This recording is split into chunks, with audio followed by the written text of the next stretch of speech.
This scene takes place in a local restaurant that continued operating using an expired and altered health permit.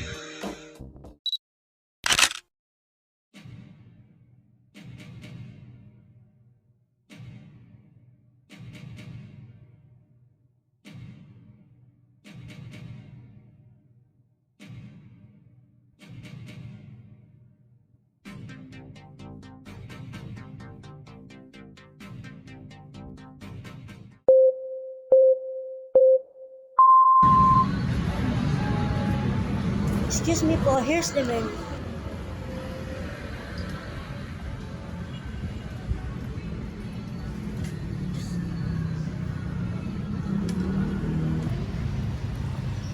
Ma'am, may ilang customers na po nagre-reklamo.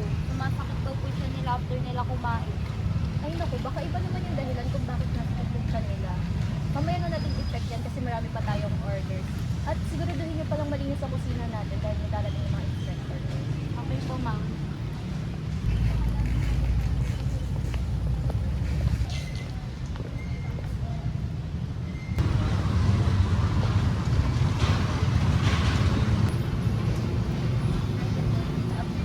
Good afternoon po, ma'am. Kami po ay mula sa State Health Office. Magsasagawa na po kami ng health inspection.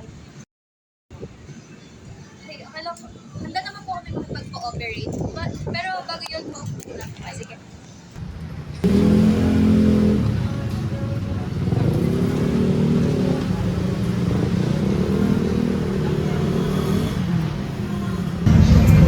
Pwede po mag-design your content.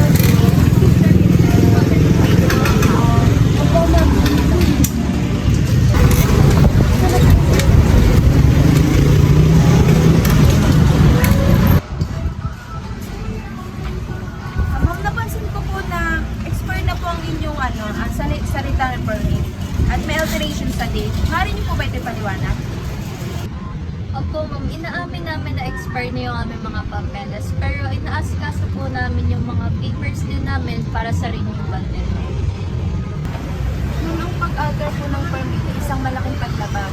At lalo na po ito naging seryoso nung may naulat po na food poisoning. Ilalagay po namin ito sa aming official report. At kung syempre po, kayo po ang may-ari ng restaurant na ito, maaari po kayo maparusahan sa paglabag sa health laws. Di bali, ma'am, maglalabas kami ng notice of violation, proceeding temporary suspension and preventive actions. Kailangan niyo po muna ayusin yung permit and food safety practices para makapag-operate po kami. Nauunawaan mo po, makipag-cooperate na lang din kami at susundin mo kayo papagawa niyo sa amin. Yun lamang yung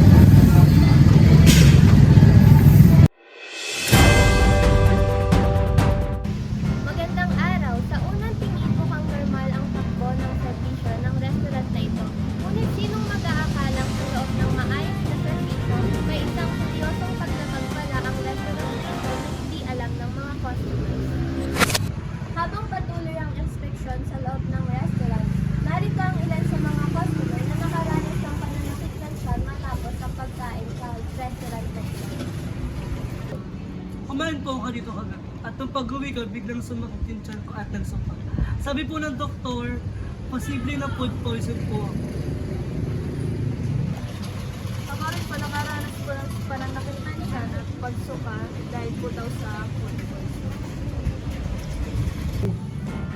Ayon din sa ilang mga customer, pinaghihinala ang may pagkukulang sa food handling and food safety ang natunang restaurant. Ang restaurant ay papatawad ng temporary suspension at legal penalty. Dahil may mga customer na nagkaroon ng food poisoning, posibleng may criminal at administrative liability ang may-ari. Ang kasong ito ay sakop ng public law dahil may kinalaman ito sa kaligtasan ng publiko.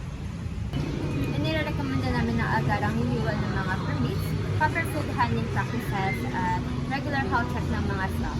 Pinapakita ng sitwasyon na ang pagsunod sa batas ay hindi opsyon, kundi obligasyon ng bawat negosyo. Sa hospitality industry, ang kalusugan at kaligtasan ng mga customer ay sinasa una.